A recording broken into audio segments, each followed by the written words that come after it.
Check audio? Check. Audio Doog. Yes. Dogio. Dogio? Dogo. Call Dogo.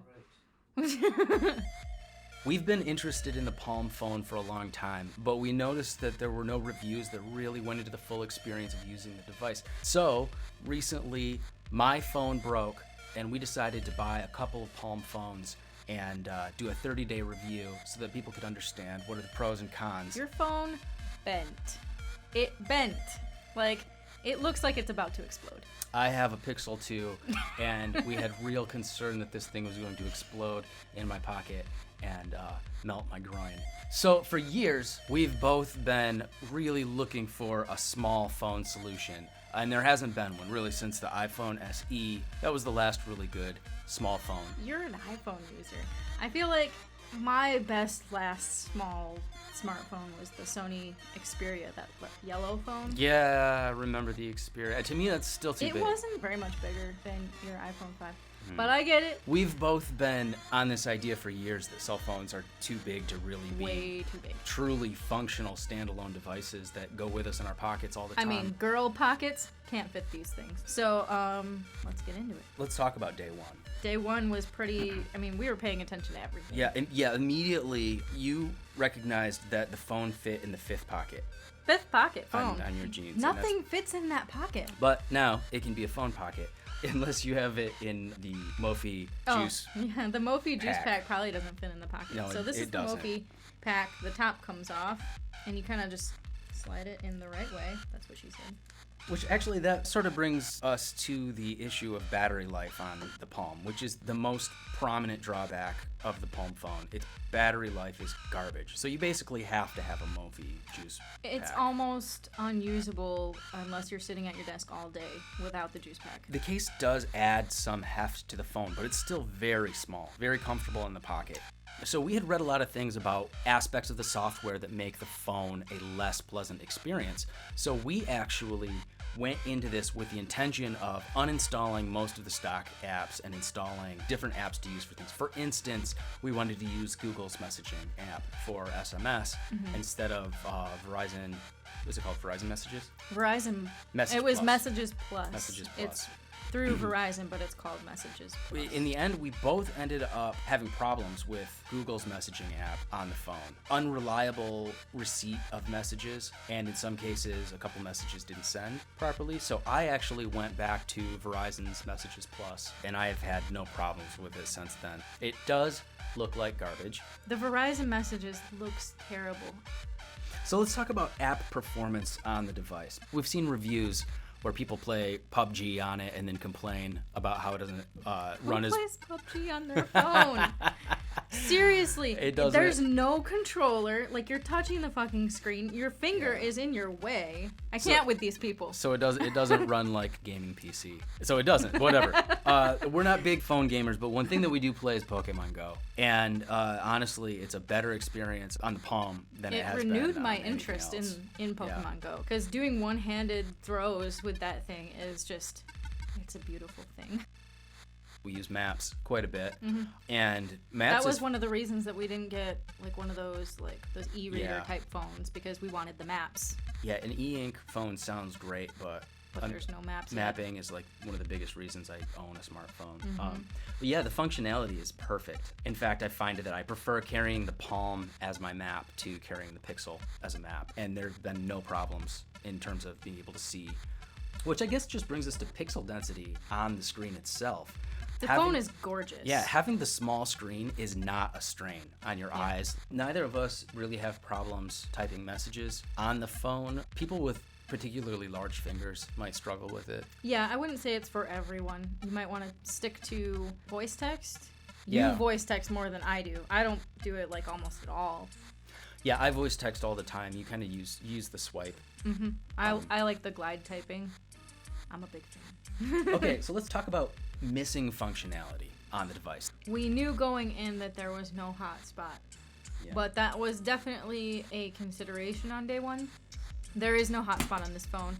Now that everything's set up at home, I mean, we basically never go anywhere, so the question of hotspots is a non-issue. when society goes back to proto-normal, that might be a bigger issue. I'll admit, I did like using my hotspot to do Animal Crossing while we were out. The other glaring missing functionality is there's no NFC. If you never use your NFC scanner on your phone for like Apple Pay, Google Pay, I was doing some amiibo work with my 3D printing. bootlegging. Ooh, I have one. Okay, it's not that this feature is missing, it's just it's very, very hidden. I am very fastidious about having my GPS on and off, so I usually turn it off, but the settings, it's like it's not in the immediate drop down, and it's super frustrating. I had to download like a macro app in order to just make it a one button press. This is kind of a problem on a device where turning off location data is like a big battery saver. And I think their intention is for the life mode setting to be the thing that like turns everything off so that you can get better battery life, but it turns like everything off so that you're not getting notifications and messages at all. So I really only use it as a do not disturb button. I've just taken to managing my apps very well. I turn off almost all of my notifications. I don't use life mode. I just don't. I just leave everything on. Like, I just want all my shit to be on and work. I don't want to have to click one single extra time to turn on location data for my map to work. I just want to open the map and have it work. If that means I have to charge my phone more often, then so be it. It's so cute. How can you stay mad at it? Poor functionality. There are a number of things that technically are on the phone but don't work particularly well. So the phone came with Google Chrome.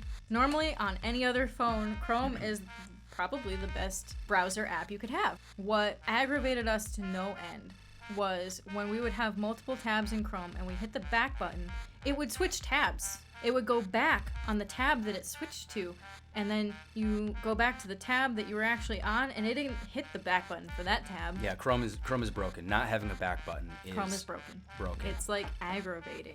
The camera is just pretty bad. It's pretty bad. I would say that the closest I have come to with this camera was the very first smartphone I had. Low light performance is just pretty poor. If there's perfect lighting, it's pretty good. It's okay.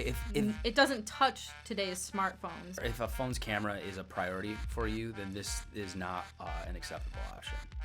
I've had pretty bad experience with using wired headphones with the device. I found that when I have the device in the Juice Pack charging case, there is a USB-C port on the case that's supposed to allow information through, but my wired headphones and audio jacks do not work when it's in the case. So I haven't been able to use, for instance, my headset for making calls with the phone. I can't use it. It'll work at first, and then it'll stop working, and I end up having to unplug it and just use the phone normal, holding it up to my head.